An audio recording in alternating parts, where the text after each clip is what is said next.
I have ever so often read a poem and then just dropped the book, unable to do anything. It's as if I was having a bath and someone opened the door and saw me in my complete nakedness. A good poem urges us to relook at our naked selves with all their warts and defects. Just being is not enough. We have to live with the truth of ourselves. This is Sunil Bhandari, and you are listening to Uncut Poetry. In the softest sunshine of winter, I'm sure I'm not ready for winter because you are still too cold to touch. I think the time for recrimination is long past its witching hour. Your hand is still a stiff board when I reach out to it, and your body is still your own when I embrace it. You have been an icicle all through summer, but the time for bonfires is in. You have to let your long limbs find their way around me again. This morning, I see you sit with your feet out in the puddles of the winter sun, the way you do, with your face in the shade, reading a book of poems, near me, no less. And I step out and stretch beside you with a sigh. My toes touch yours, but just about, as if by accident, and I wait for you to recoil or not, with my hopes up and senses sharp.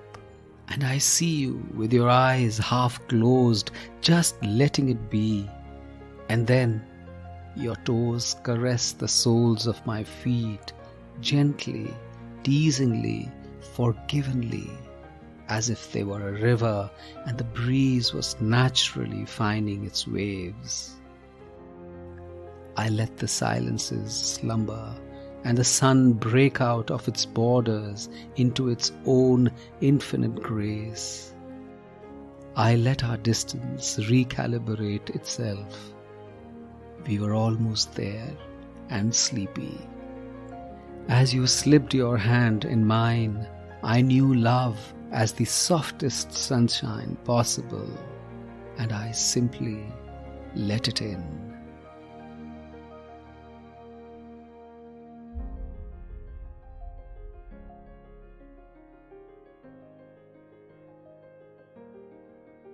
The ebb and flow of love, the turning away and the turning towards its glow, the little angers, the tiny bursts of disappointment, love's hurts which linger as love bites, its fast-changing seasons which invariably segue into its winter glow. Love should always land in soft places, however hard the terrain it transverses.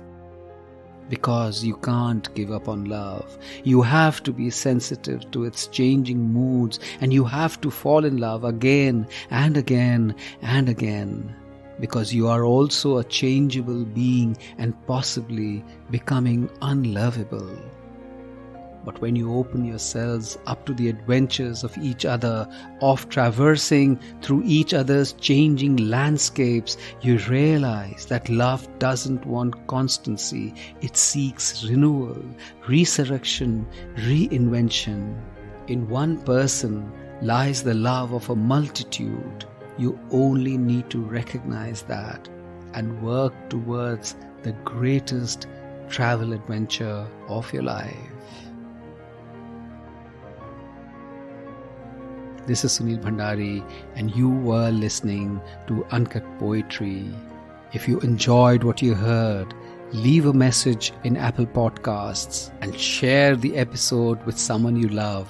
Follow Uncut Poetry on iTunes, Spotify, Amazon Music, Ghana, or wherever you get your podcasts from. See you next week.